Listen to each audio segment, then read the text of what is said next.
Para nelayan berada di laut lepas. Kaum ibu sedang sibuk di dapur. Anak-anak usia sekolah menikmati hari libur. Sebagian pemuda sedang berolahraga. Sebagian lagi bersiap-siap menuju pantai untuk rekreasi. Para buruh bangunan sedang bekerja. Suasana pasar hiruk-pikuk dengan berbagai transaksi.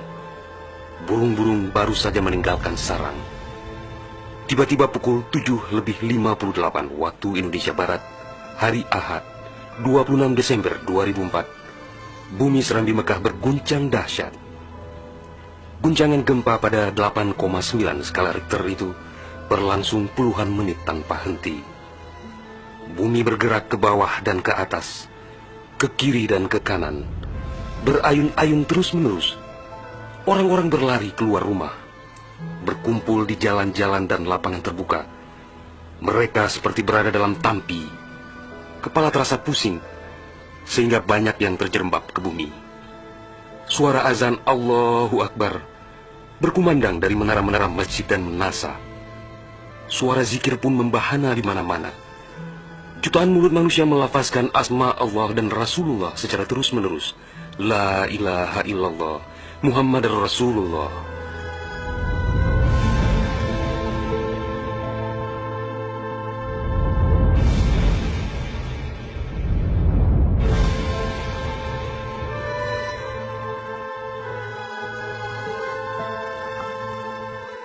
Seusai gempa dahsyat itu, sebagian orang pergi untuk melihat-lihat situasi, karena terbetik kabar bahwa di tempat tertentu ada bangunan yang rubuh, ada tanah yang terbelah, dan ada pula rumah yang ditelan bumi. Tidak terpikirkan oleh mereka apa yang akan terjadi setelah itu. Tidak ada tanda-tanda alam yang begitu kentara. Tidak ada yang mampu menafsirkan dan menduga sebentar lagi akan terjadi bencana maha dahsyat yang meluluh lantakkan permukiman penduduk sepanjang pesisir Aceh.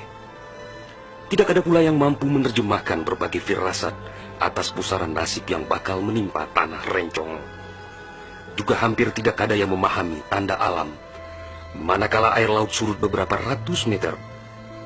Orang-orang di pesisir pantai tampak asyik mengumpulkan ikan yang menggelbar-gelbar. Bahkan air sungai pun mengering. Namun tidak ada yang dapat membaca tanda-tanda itu. Mereka seakan melupakan gempa yang baru berlalu.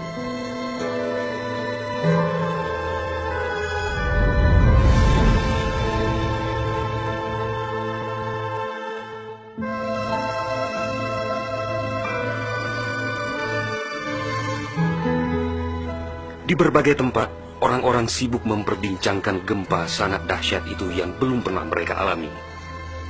Namun tak lama kemudian orang-orang mendengar bunyi dentuman sangat keras, disusul suara gemuruh dari arah laut. Bunyi dentuman itu terdengar sepanjang pesisir Aceh Besar, Banda Aceh, Aceh Jaya, Aceh Barat dan Nagan Raya. Orang-orang mengira itu adalah bunyi bom. Memang sebelumnya sering terdengar bunyi bom yang menghiasi kehidupan orang Aceh ketika itu, karena Aceh dalam situasi konflik bersenjata. Orang-orang pun bertanya dalam hati, mengapa masih ada pihak yang tega berperang dalam suasana yang begitu menakutkan?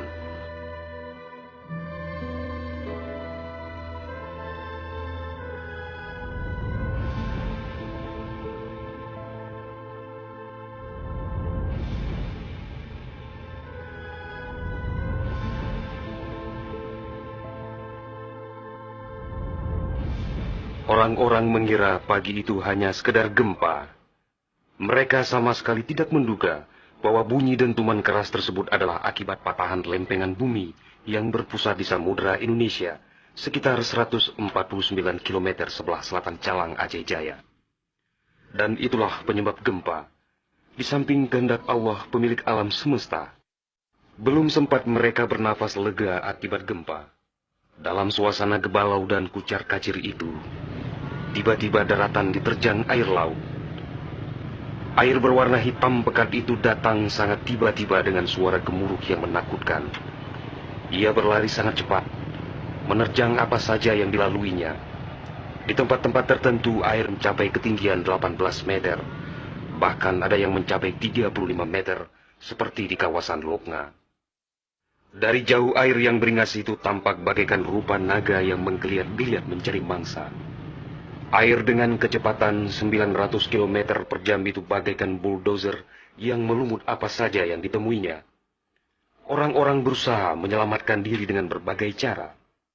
Namun hampir semua orang, hewan-hewan, benda-benda, rumah, lakbatat kaye bate, digulung air itu tanpa kecuali. Semua wilayah yang dilaluinya pun hancur berkeping-keping. Air laut yang datang menyamai kecepatan pesawat terbang itu, ternyata namanya tsunami.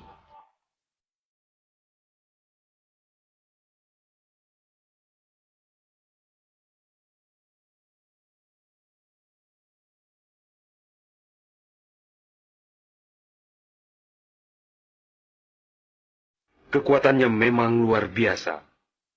Kapal apung PLN yang diparkir di perairan Uleliu, Banda Aceh, digelandang tsunami sampai 3 km ke darat. Kapal itu sekarang menjadi objek wisata tsunami. Demikian juga kapal angkut Semdalas milik PT SAI diseretnya ke atas badan jalan negara Banda Aceh melabuh di Lokna. Kapal-kapal nelayan ukuran besar yang diparkir pelabuhan ikan di Lampulo, Banda Aceh, banyak yang terdampar ke pusat kota.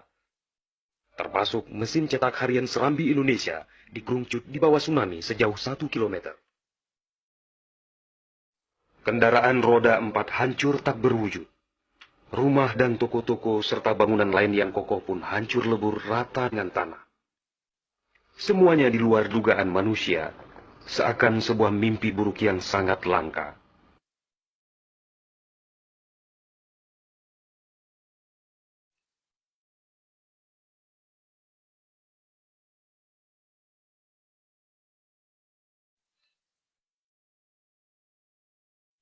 Setelah kira-kira 15 menit air laut itu beraksi, suasana pesisir Aceh pun lengang, sunyi, sepi, senyap, dan hening yang tak bisa dilukiskan dengan kata-kata. Sebagian besar permukiman penduduk rata dengan tanah, seakan instrumentalia kehidupan telah berakhir sampai di sini. Ratusan ribu orang nelangsa, teduk tesepuk, telok ngonjaro, teingat kedro hanaledaya, atau terduduk lunglai bersilang tangan, mengingat nasib tiada berdaya.